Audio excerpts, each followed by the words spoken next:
कंचन के बेटे ऋषि की शादी कहीं नहीं हो रही थी। एक तो ऋषि मोटा, ऊपर से कमाई भी कोई खास नहीं। लेकिन कंचन को तो शौक था मॉडर्न बहू लाने का, और उसे एक दिन ऐसी लड़की मिल भी जाती है। हमें तो आपका ऋषि बहुत पसंद है, लेकिन मैं आपको साफ साफ बता देती हूँ, मेरी बेटी के शौक थोड़े से अलग है बहन जी। अरे बहन, हमें सब पसंद है। आपकी प्रियंका जैसी लड़की की तलाश मुझे कब से थी। जींस पहनकर अंग्रेजी में गिटर पिटर बोला करे।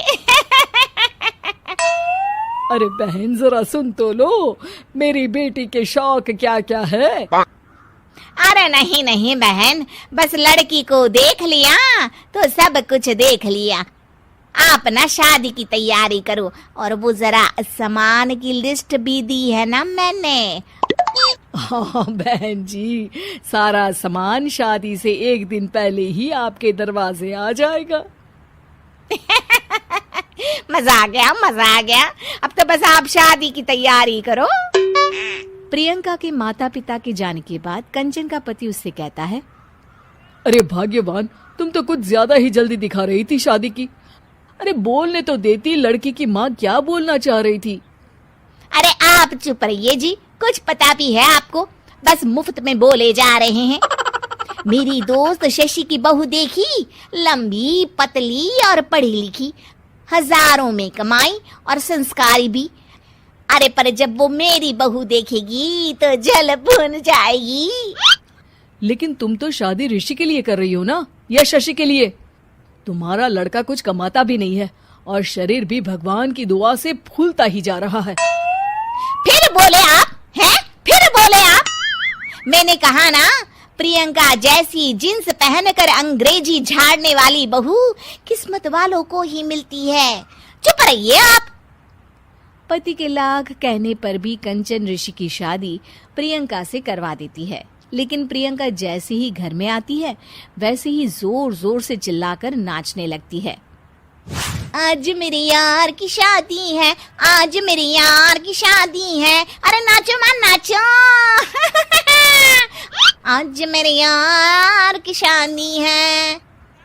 कंचन, उसका पति और ऋषि ये देखकर हैरान रह जाते हैं।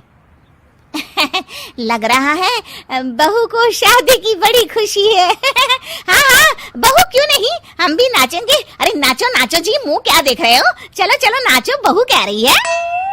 कंचन ये कहकर प्रियंका के साथ नाचने लगती है। ऋषि और उसके पिता वहां से चले जाते हैं। अगले दिन कंचन अपनी सहेलियों को प्रियंका से मिलवाने के लिए घर बुलाती है, जहाँ शशि भी आती है। अरे शशि, कैसी हो? मैं ना तुम्हें प्रियंका से मिलवाती हूँ। अरे सच में बहुत ही एडवांस सोच की लड़की है। कितने मॉडर्न ख्यालात है उसके, पता है तुम्हें? अरे हाँ कंचन, जरूर। बच्चों की शादी अच्छी ही होनी चाहिए, और वैसे भी तुझे तो शुरू से ही ऊंचे ख्याल की बहू चाहिए थी। तभी कंचन की सहेली कहती है, अरे कंचन, बुलाओ ना प्रियंका को, हम भी मिल ले। अरे बहू प्रियंका, जरा बाहर तो आना। कई बार आवाज देने के बाद भी प्रियंका बाहर नहीं आती है, तो कंचन को बुरा लग जाता है। वो उसे लेकर बाहर आती है, लेकिन ये क्या, प्रियंका लड़खड़ाती हुई बाहर आती है और उसके हाथ में शराब की बोतल होती है। हालांकि शराब पीना स्वास्थ्य के लिए हानिकारक होता है, और ये हमारी किडनी के लिए बहुत ही खतरनाक है। लेकिन कंचन की बहू प्रियंका पूरे नशे में होती है। अरे इतने सारे लोग। ये कहकर वो शशि के पास जाती है। आंटी जी, पत्ते खेलेंगी, पत्ते। अरे दूर हो, दूर हो, तुम्हारे मुंह से तो शराब की बदबू आ रही है।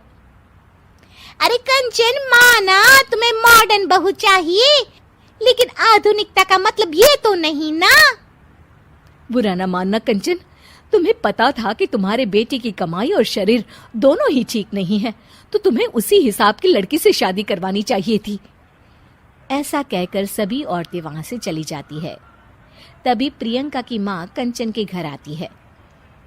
अरे बहन जी, बड़ी चालाक निकली आप तो। बिना बताए अपनी पियक्कड़ बेटी मेरे लायक बेटे के गले में बांध दी। आय हाय, बड़ी आई बिना बताए। उस दिन जब मैं ये बात बता रही थी तो तुम तो सुनने को भी तैयार नहीं थी। अब भुगतो तुम। ये कहकर वो वहां से वापस चली जाती है। सबके जाने के बाद कंचन अपना सर पकड़ लेती है। हाय रे, आधुनिकता की अंधी दौड़ में मैं अपनी संस्कृति ही भूल बैठी थी। अब तो राम ही बचाए मुझे।